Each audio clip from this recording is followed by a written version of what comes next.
بڑے بڑے دنیا کے نیوز پیپرز پہ آرٹیکلز آ رہے ہیں they are using the word fix کہ ویسا لگ رہا ہے کہ فکس ہے. فکس ایک بہت ہی ٹیلی گراف نے یوز کیا ایکسٹریم ٹرمینالوجی. اگر جس طرح Messi you can not raise your finger, referee کو آپ نہیں اس طرح کر کے اس کو بول سکتے. انہوں نے دکھائی ہے پورے ورلڈ کے اخبارات میں یہ فرنٹ پہ شائع ہوئی ہے اور ان کو کوئی وارننگ کوئی کارڈ نہیں. تو یہ سب چیزیں پورے شائقین کے اس میں اور جتنے بھی جرنلسٹ ہیں فٹ بال ایکسپرٹس ہیں وہ ڈاؤٹ کریٹ کرنی ہے. اسی لیے ٹویٹر پہ بھی ہر جگہ سوشل میڈیا پہ Argentina is trending as the most hated team in the world cup now. یہ اب ان کی ہے کہ آپ میسی جیسے عظیم کھلاڑی کی لیگیسی ٹارنش خراب ہو رہی ہے نا اس چیز سے. بالکل ٹھیک ہے.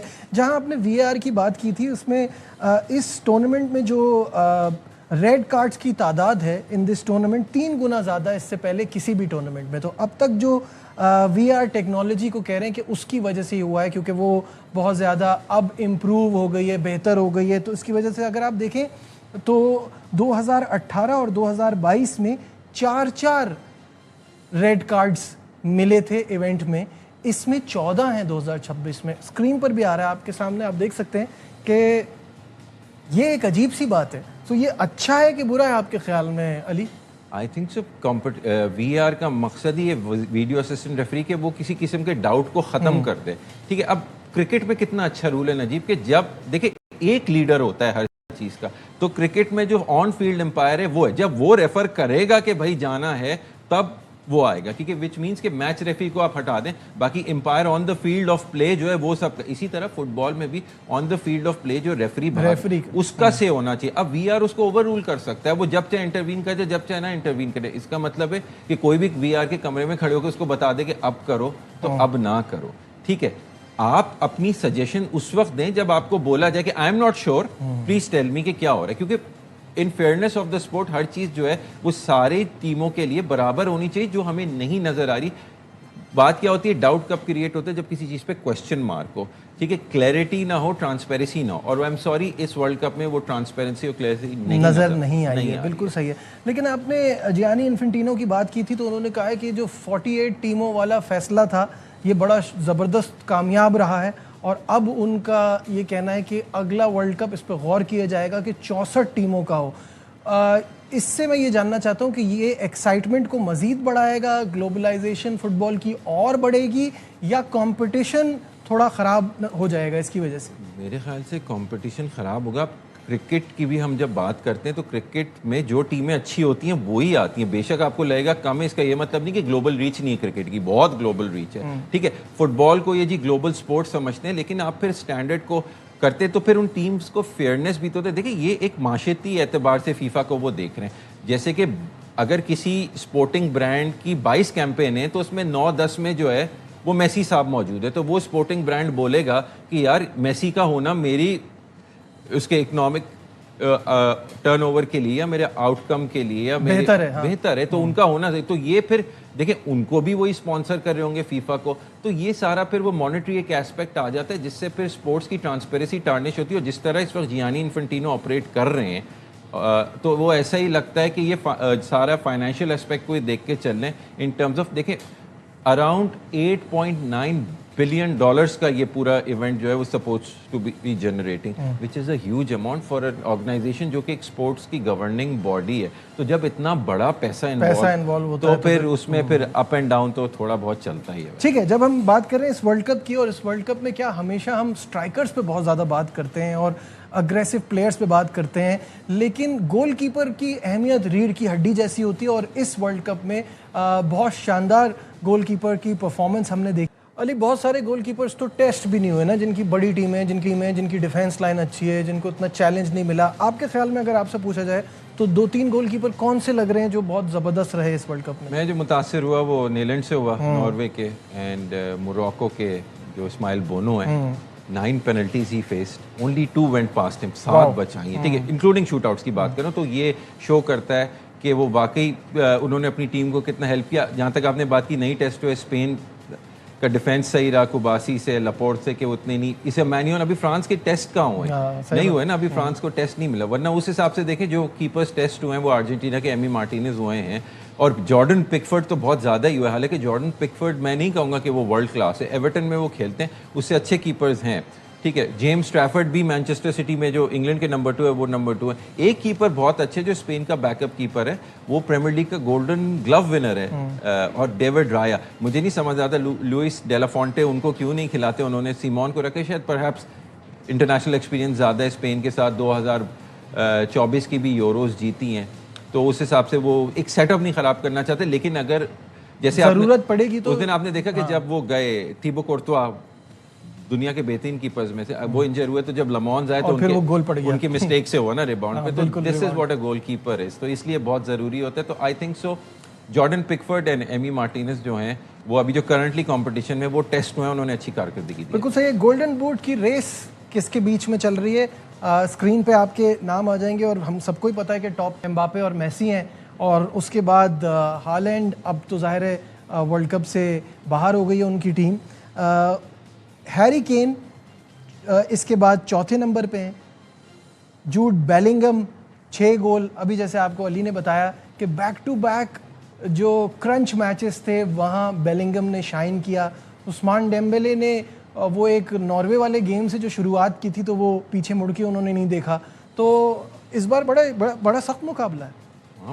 میسی نے نہیں گول سکور کیا تو ہالینڈ اس سے کیا کہتے ہیں امباپے سے آگے نہیں نکلے. لیکن انگلینڈ کی آپ کو ایک مزے کی بات بتاؤں, ہم کہتے ہیں English premier league the most watch, the most popular, the most toughest. England کے ابھی تک جتنے گول سکور کیے نا, ایک بھی پلیئر نہیں ہے انگلینڈ کی ٹیم کا جو انگلش پریمیئر لیگ میں کھیلتا ہوں. ٹھیک ہے, جوڈ بیلنگم جو ہے ہی plays for Real Madrid, Harry Kane Bayern Munich, Marcus Rashford پچھلا سیزن بارسلونا میں گزارا ہے. تو کوئی پریمیئر لیگ کے پلیئر نے انگلینڈ کی ٹیم کے لیے گول نہیں کیا. That is impressive. یہ تو بڑی زبردست بات ہے, یہ اب سوچنے والی بات ہے. ٹھیک, اور اس کے برعکس آپ دیکھ لیں تو اسپین کو اگر کوئی بچا رہا ہے تو وہ پریمیئر لیگ کا پلیئر بچا رہا ہے, مکیل مرینو. تو دس گوز دس وے. لیکن بات یہ کہ گولڈن بوٹ اپنی جگہ پوچھا گیا, ہیری کین سے بھی پوچھا گیا تھا تو انہوں نے یہ بولا گولڈن بوٹ یا یہ آئی ڈونٹ کیئر, میری ٹیم جیتنی چاہیے اور جو ریزلٹس آ رہے ہیں وہ میٹر کرتے ہیں. انڈیویجول ایوارڈز اتنے میٹر اسی وقت کرتے ہیں جب آپ نے کی ٹیم جو ہے وہ پھر کراسز دا لائن. اور انگلینڈ کا فوکس یہی ہے. 1986 میں اگینسٹ ارجنٹینا وہی ہینڈ آف گاڈ ہوا تھا, کیا وہ ریپیٹ ہو گئی ہے؟ 1998 میں جو ڈیوڈ بیکم, ڈیگو سیمیونی نے سینٹ آف کرائے تھے ان کو انفیوریٹ کر کے. مطلب Argentina is masters at that, آج سے نہیں ہمیشہ سے. بالکل صحیح ہے. سیمی فائنل لائن اپ آپ کو دکھاتے ہیں جس میں پہلا میچ ہوگا کل رات اور وہ ہے فرانس اور اسپین کے درمیان ڈیلس میں, اور دوسرا میچ ارجنٹینا اور انگلینڈ کا مقابلہ ہوگا ایٹلانٹا میں. اور جب کل ہم آئیں گے تو ڈیٹیل میں علی کے ساتھ ان میچز پہ بات ہوگی. Ali, thank you so much for your time. ناظرین, یہ بریک سے واپس آئیں گے اور کرکٹ پہ بات ہوگی, کہیں مت جائیے گا. Will be right back.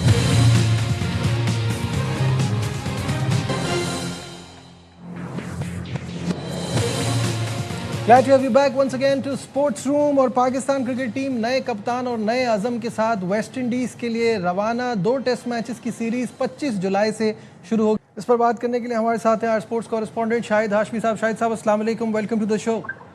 وعلیکم السلام, شکریہ. شاہد صاحب, ٹیم روانہ ہو گئی ہے ایک نئے عزم کے ساتھ, لیکن کیسا دیکھ رہے ہیں ہماری کارکردگی کو, ہماری تیاری کو, اور اپوزیشن کو دیکھتے ہوئے جس طرح سے ان کی بیٹنگ چل رہی ہے, جو ان کے پاس پیس بالنگ کی بیٹری ہے, کیسا دیکھتے ہیں؟ ظاہر مشکل ہوگا, لیکن یہ نیا عزم کیا ہوتا ہے؟ پرانا عزم خراب تھا شاید مسعود والا. پرانے سے بات بن نہیں رہی تھی. ہاں, پرانے سے شاید بات نہیں بن رہی تھی. عزم ایک ہی ہوتا ہے, چیلنج ہوتا ہے. آپ جب بھی اوے ٹور کرتے ہیں, پاکستان 2023 کے بعد کوئی بھی اوے ٹیسٹ نہیں جیتا, وہ بھی اتفاق سے بابر اعظم کی ہی کپتانی میں جیتا تھا جولائی 2023 میں. تو ایک چیلنج ہوگا. ویسٹ انڈیز اب بہتر ہو رہی ہے ٹیم. انہوں نے مسلسل 8 ٹیسٹ میچوں کے بعد ایک ٹیسٹ میچ جیتا. 2003 کے بعد سری لنکا کے خلاف سیریز جیتی. ان کے فاسٹ بالرز بہت اچھے ہیں. تو یہ سیریز ڈیسائیڈ کرے گی بیٹنگ. اگر پاکستان کی بیٹنگ اچھی چل گئی تو پاکستان جیت سکتا ہے, اور اگر ویسٹ انڈیز کی. لیکن کمال ہے ہائی پرفارمنس سینٹر کے ڈائریکٹر عاقب جاوید کا, بڑا سچا اور بہت ہی اچھا انہوں نے بیان دیا. ان کو تنقید کا نشانہ بنایا جا رہا ہے, لیکن بالکل انہوں نے صحیح کہا کہ اگر یہ ٹیم ویسٹ انڈیز میں 1 ٹیسٹ میچ اور انگلینڈ میں 1 ٹیسٹ میچ جیت لے تو مجھے بڑی امپروومنٹ نظر آئے گی. واقعی یہ بات بالکل درست ہے. بالکل صحیح ہے, ہمیں بھی ایسی امید ہی لگ رہی ہے, بلکہ ایک بھی جیتنا بہت مشکل ہوگا, لیکن دیکھتے ہیں کیا ہوتا ہے. مصباح الحق کا یہ دعویٰ ہے کہ پاکستان میں ٹیلنٹ کی کمی نہیں ہے, کھلاڑیوں کی جو ہے وہ اس کو بہتر کرنے کی ضرورت ہے. آئیے دکھاتے ہیں ہم مصباح کا کیا کہنا تھا، پھر اس پہ بات کرتے ہیں. ڈیسیجن میکنگ کے کسی بھی رول میں آتے ہیں زیادہ تر لوگ جو ہے وہ ناراض ہوتے ہیں آپ سے. چھکا مارنا میں سیکھ رہا ہوں اور وہی میں کر رہا ہوں. وہی بال جب مجھے 4 ڈے کرکٹ یا 1 ڈے کرکٹ ہے اس کو میں نے اچھی ٹیکنیک کے ساتھ نیچے کھیلنا ہے تو وہی سب سے میرے لیے مشکل بال ہے. اس کا میری پریکٹس ہی ہے، نہ والیوم نہ میرے پاس جواب. شاہد صاحب یہ جو چھکا مارنے والی بات کی ہے کہ فوکس ساری اس پہ ہوتی ہے، لمبی کرکٹ کی طرف فوکس نہیں ہوتی. ٹیلنٹ ہمارے پاس بہت زیادہ ہے، یہ ہم بار بار سنتے ہیں. کتنا اگری کرتے ہیں اس بات سے آپ؟ بالکل ایسا ہی ہے. بہت سے لوگ اب جب بچوں کو پریکٹس کرتے ہوئے دیکھتے ہیں، کھیلتے ہوئے دیکھتے ہیں، تو وہ یہی کہتے ہیں کہ بچوں میں اب چھکے اور چوکے مارنے کی ایک بڑی لگن ہے کہ بس چھکے چوکے ماریں، کسی طرح T20 کھیل لیں. اور ورلڈ وائڈ بھی اب لوگ زیادہ تر اسی چیز پہ توجہ دے رہے ہیں کہ لیگ کھیل لیں یار، کسی طرح ٹیسٹ ویسٹ کیا ہوتے ہیں. تو یہ بات بالکل مصباح نے صحیح کہی ہے. اور ڈومیسٹک کرکٹ بڑا انسائڈ آؤٹ جانتے ہیں مصباح، وہ یقیناً اس کے اوپر کام کر سکتے ہیں. ٹیلنٹ ڈیولپمنٹ کا جو کام جو پاکستان میں بہت ہی زیادہ لیکنگ ہے اس میں، وہ مصباح اس کے اوپر سوٹ کرتے ہیں. اور بڑی تیزی سے انٹرویوز آ رہے ہیں. مجھے لگ رہا ہے سلمان بٹ نے شاید صرف 15 دن کا کانٹریکٹ کیا ہے کہ 15 دن میں 15 انٹرویو کرنے ہیں.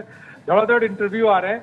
لیکن اچھا ہے، ٹھیک ہے، ان لوگوں کو بھی اپنا پوائنٹ آف ویو دینے کی ضرورت ہے. عاقب جاوید نے کوئی 119 انٹرویو دے دیے ہیں تو اس سے ہمیں بہت سا کچھ پتہ چل رہا ہے. باقی انٹرویو سے بھی یقیناً پتہ چلے گا. لیکن اصل چیز 2 چیزیں ہوتی ہیں جس سے انفارچونیٹلی یا فارچونیٹلی بورڈ کی پرفارمنس کو جج کیا جاتا ہے کہ انٹرنیشنلی ٹیم کی کیا پرفارمنس ہے اور آپ کی ڈومیسٹک ٹیم سے، ڈومیسٹک کرکٹ سے کتنے جلدی پلیئرز ڈیولپ ہو کے آ رہے ہیں. ٹھیک ہے، بہت بہت شکریہ شاہد ہاشمی صاحب. ہمارے جیسے کہ آپ جانتے ہیں کہ پاکستان ٹیم ویسٹ انڈیز کے لیے روانہ ہو گئی ہے اور تیاری خوب کی ہے. دیکھتے ہیں ریزلٹس کیا آتے ہیں. آج کے پروگرام میں بس اتنا ہی. دیجیے اپنے میزبان نجیب الحسنین کو اجازت. اپنا بہت خیال رکھیے. اللہ حافظ.